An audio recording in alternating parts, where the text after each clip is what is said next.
क्रिया के भेदों को पढ़ेंगे। कर्म के आधार पर क्रिया के भेद।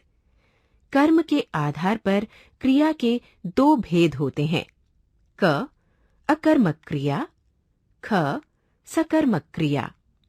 बच्चों, आपने पढ़ा और जाना कि कर्म के आधार पर क्रिया के दो भेद होते हैं, अकर्मक क्रिया और सकर्मक क्रिया। आइए पहले अकर्मक क्रिया के बारे में समझते हैं। क अकर्मक क्रिया। बच्चों, जिस वाक्य की क्रिया को कर्म की आवश्यकता नहीं होती तथा जिस वाक्य की क्रिया का कोई कर्म नहीं होता, उसे अकर्मक क्रिया कहते हैं। जैसे दादाजी टहलते हैं। इस वाक्य की क्रिया टहलते हैं का कोई कर्म नहीं है, क्योंकि यदि हम प्रश्न करें कि दादाजी क्या टहलते हैं, तो क्या के उत्तर में कुछ भी अर्थात कोई कर्म नहीं प्राप्त होता। अतः ये एक अकर्मक क्रिया है। बच्चों, अब निम्नलिखित वाक्य को देखिए। पिताजी फिसल गए। इस वाक्य की क्रिया फिसल गए का कोई कर्म नहीं है, अतः ये एक अकर्मक क्रिया है। बच्चों, अभी आपने अकर्मक क्रिया जानी। आइए अब सकर्मक क्रिया समझते हैं। ख सकर्मक क्रिया। जिस वाक्य की क्रिया को कर्म की जरूरत होती है अथवा जिस वाक्य की क्रिया का कोई कर्म होता है, उसे सकर्मक क्रिया कहते हैं। जैसे दादी जी लड्डू बना रही हैं।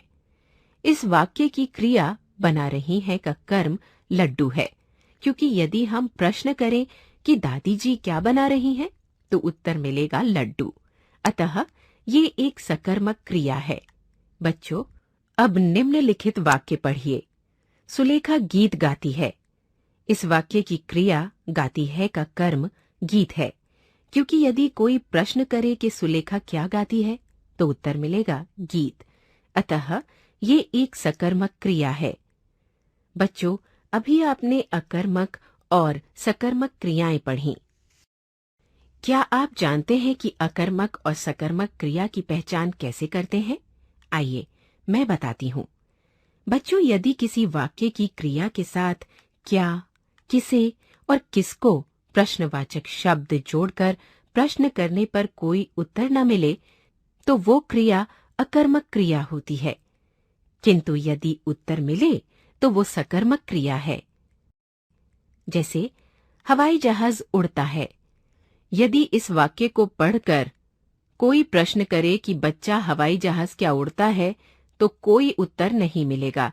अतः उड़ता है अकर्मक क्रिया है। बच्चा दूध पीता है। इस वाक्य को पढ़कर यदि हम प्रश्न करें कि बच्चा क्या पीता है, तो उत्तर मिलेगा दूध। अतः पीता है सकर्मक क्रिया है। बच्चों, अब आपने अकर्मक तथा सकर्मक क्रिया को पहचानना भी जान लिया है।